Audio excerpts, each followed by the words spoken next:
Thomas Porteous, thank you for all of that insight. Of course, all eyes are focused on that meeting in Alaska on Friday, but several separate ramifications and conversations that could be had and potentially change the discourse ahead of that meeting. But let's stay in Europe, as record-breaking heat waves have swept the globe this year, with dangerous temperatures scorching the United States, southern Europe and beyond. Scientists say climate change is the main driver, making extreme heat more frequent and intense. Let's listen to what some locals from affected regions of these recent wildfires have had to say. En media hora arrasó. Venía el viento a favor y metió el fuego en el pueblo. Fue un milagro de Dios, no fueron aún los medios ayudaron, sí, pero fue un milagro de Dios que no ardiera en todo el pueblo. Porque tú mira cómo llegó el fuego a 10 metros de las casas. Increíble. President vetëm një nga shteti. Ta fiki ose komunitetet evropiane nuk e di çfarë mund të them. Pa helikoptere këtu s'bot, jo se tu s'ka asnjë rrugë makinash, se zjarr fiksës sypin dot atje. Se s'ka rrugë makina. Zjarr fiksat janë aty, deri tash pari ore kanë qenë aty. E fikën ty afër shtëpive, edhe tash s'kan çfarë bën sive. Estamos totalmente indefensos, abandonados. Por favor, a quien toque, hacer algo por nosotros que nos estamos quemando. Y no es un parque natural, pero somos personas. Nadie hace nada. Nadie.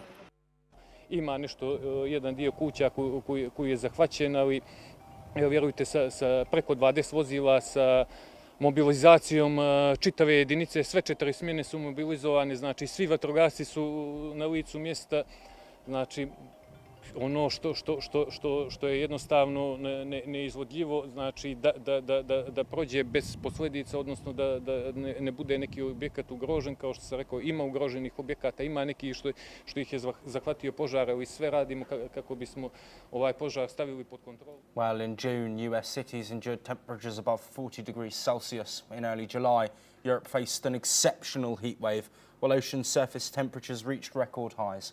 Heat has already killed more than 2,300 people across 12 European cities this year. In Spain, Portugal, Montenegro and across the Balkans, wildfires fueled by dry vegetation and strong winds have forced mass evacuations. Experts warn the Mediterranean is increasingly vulnerable, with hotter, drier summers boosting the risk of fast-spreading blazes. Well, joining us will be Desmond Majikadonmu, who will be discussing, as an environmentalist, the ramifications of what we're seeing. But let's provide some context, of course, to this. We mentioned wildfires across the world. There have been wildfires in Asia, in South Korea, Japan, in the US, of course, in LA, but in other regions as well. In Europe, which is in the grips of another heat wave with further wildfires, has seen blazes being battled in France, in Spain, in Greece, in Turkey, large parts of this Mediterranean portion of this continent facing the risk of wildfires, something which of course needs a resolution, but a problem that might be already moving too fast, too quickly. Desmond, thank you so much for joining us live from Lagos. We've had a conversation recently about wildfires in France on this programme. Further wildfires being reported in the Mediterranean region of Europe.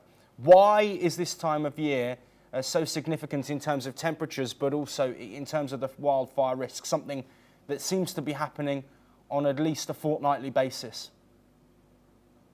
Oh, absolutely, absolutely. And as you said it's moving far too much, far too fast. And the harsh reality, though, is that this has been predicted by scientists, not prophets, although way back some of the prophets have said things like that. But the scientists have categorically stated that this would happen because we are heating up the planet far too much. This is a classic sign of global warming. It's not that we haven't had fires all along for centuries and centuries, but the frequency and the severity of these fires are now classic symptoms of what happens when you overheat the planet and you have very unstable weather patterns. So you can have like a dry season that'll go on for a long, long time. And you have all this dry weather and the plant life becomes very dry. All you need is just one lightning spot, like what happened in America on the 4th of July. In Arizona, that fire that started on the 4th of July is still burning till today, and it hasn't even been 50% contained. And of course, now Europe is getting hit left, right, and center. It's happened here in Africa. It's happening in India. It's a classic symptom of global warming causing this climate change. And it's a warning. It's a warning to humanity that we have to change. We can no longer continue to be pumping these millions and millions of tons of trapping gases. Yes, Desmond. Of course, wildfires, one impact that we're seeing, of course, a death reported of a Romanian boy who was just a handful of years old from these wildfires. But it's not just the impact on humans and civilization and infrastructure, also the seas are warming at an alarming rate in and around the Mediterranean. What's the impact of a rising sea temperature for wildlife and the ecosystems? Yeah, this is a very, very relevant question because, you know, the fact that we don't really see the sea, if you see what I mean, the amount of life form that is under our waters, it's even more than what we have on land.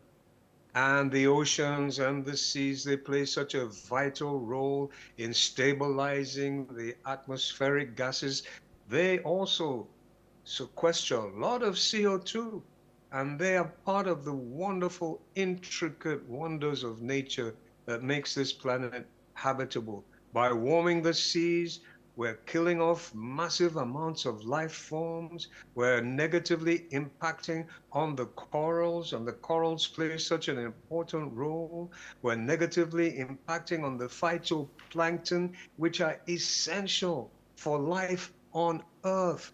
They're more essential to an extent than a lot of the rainforests even. They're like, you know, sort of the sea rainforest. And then on top of that, the immediate emergency, and this is the most simple of sciences, you apply heat to water, the water expands. So we're having ocean rise. And as if that rise from the heating of the waters wasn't just enough, the ice caps are melting, and this is exacerbating the situation. So here we have it, you know, from the waters to the fires.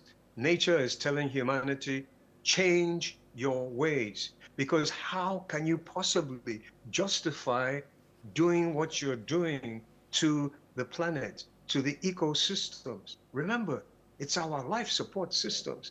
So no matter what the profit is, how can you justify that profit if you're impacting so negatively on a cascading upward scale to our very life support systems?